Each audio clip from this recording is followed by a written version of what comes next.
कितना खराब लगता है एक औरत को अपने रोते हुए पति को छोड़कर मरना, जबकि मर्दों को रोती हुई स्त्री को मारना भी बुरा नहीं लगता।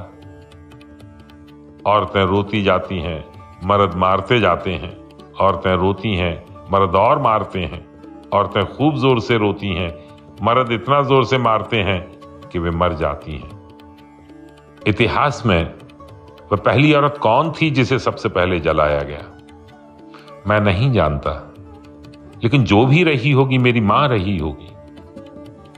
मेरी चिंता यह है कि भविष्य में वह आखिरी स्त्री कौन होगी जिसे सबसे अंत में जलाया जाएगा।